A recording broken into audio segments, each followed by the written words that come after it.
तर मित्रांनो तुम्ही म्हणशाने टेलरचा विषय काय नेमकं. तर मित्रांनो रात्री आपल्याला जायला लय उशीर झालता, त्याच्यामुळे आम्ही मलटणच्या घाटामध्ये झोपलो होतो बरं का. आणि इकडे बिबट्यांना मोकार धिंगाणा केलेला आहे, त्याच्यामुळे आम्ही वरतीच झोपलो. घरी तर कधी आम्ही गोदड्याने उखाल्ल्या बरं का, पण इकडे गोदड्या काय सगळंच उखलावं लागू राहिलं. मी ना आपला मित्र तर होतच बरं का, पण आपल्या सोबत अजून पण मित्र आहे. ह्या घाटामध्ये ट्रॅक्टरचा ब्रेक लागत नाही, त्याच्यामुळे असं ओढून धरावं लागतं मागून. ते आले ना काय ऑटो गेअर टाकला काय. फायनली मग आपण सगळे ट्रॅक्टर उतरून घेतले, निघलो बो मग एका मागे. चला बिड्या बिघाड्या काय लगेच आले पहिले नंबर लावला, नंबर लागला 5 आणि आपल्या पुढे फक्त 3च वाहन आहे. आणि हा मित्र नेमका मजा करू आला का व्हिडिओ काढू आला तेच कळा ना भाऊ. कारखाना एकदम मोकळा असल्यामुळे डायरेक्ट काट्यावरच घेतला भाऊ. ट्रॅक्टर तर आपण मध्ये आणला बरं का, पण आपल्या पुढे बरेच वाहन आहे अजून. तर मित्रांनो ट्रेलरचा विषय असा आहे, कुट्टीचा टेलर आहे आणि त्याला डायरेक्ट टायर सहितच वर केलेलं आहे. आपला जॉनी 1 लागला बरं का क्रेन खाली, पण आपला जॉनी 2 अजून बी मागच उभा आहे. आणि आमचे टेलर तरी खाली करायला टाइम लागतो, पण हे कुट्टीचा टेलर 2 मिनिटात खाली होता बरं का. त्याला उसाचं तर पार चुट्ट्याने पार भोगा व्हायचं चालू व्हिडिओ. आणि ह्या मित्राला तर अक्कलच नाही भाऊ, लोक रोडावर कपडे की त्या हा कारखान्यामध्ये राहायला अवघडच काम आहे. फायनली मग ट्रॅक्टर बिक्टर खाली झाला, चलो फिर निकलते अपने मंजिल की तरफ. आपल्या या मित्रांना तर एक नाही पूर्ण 4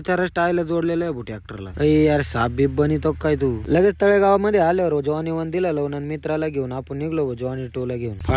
फाडात येऊन बघतो ते एक तर भरलेला होता बरं का, पण एका याच्यामध्ये अजून टाकायचं बाकी होतं. आपल्याला कारखान्यामध्ये रिफ्लेक्टर भेटलं, त्याच्यामुळे पहिले आपण ते टेलरला बांधून घेतलं. म्हणजे तुम्ही इमानातून जरी बॅटरी मारला तर आपलं टेलर दिसला पाहिजे. आणि या मित्राला घोड्याच्या रेस मध्ये जायचं होतं, पण चुकून बैलगाडीच्याच रेस मध्ये आला. फायनली मग भरून झालं बरं का, घ्या म्हणलं रशी ओढून. चला मग काय घेऊ एक टेलर बाहेर काढून फटाफट. मग दोन्ही टेलर काढून मस्तपैकी जोडून घेतला भाऊ. चलो फिर निकलते आपले मंजिल की तरफ. चाले नेमकं टेलर मध्ये घर आहे का घरात टेलर आहे. फायनली मग आपण तळेगावात आलो बरं का. जॉनी 2 दिला इथंच मस्तपैकी एक साईडला उभा करून, कारण की आपल्याला आणायचं होतं आपला जॉनी 1 भरून. फाडात येऊन बघतो तर टेलर तर लोड व्हायचं झालेलं होतं बरं का, फक्त पुढे टेलर मध्ये थोडं टाकायचं राहिलेलं होतं. आणि यांना अजून नीट चड्डी घालता येत नाही, खुशाल बैलगाडी चालू राहिली. अवघडच काम यांचं. चला मग काय घेऊ एक टेलर बाहेर काढून. लगेच दोन्ही टेलर मस्तपैकी काढून बिडून जोडून घेतलं भाऊ. तर मित्रांनो व्हिडिओ आवडला असेल तर नक्की लाईक करा. भेटूया नेक्स्ट व्हिडिओ मध्ये. Bye bye.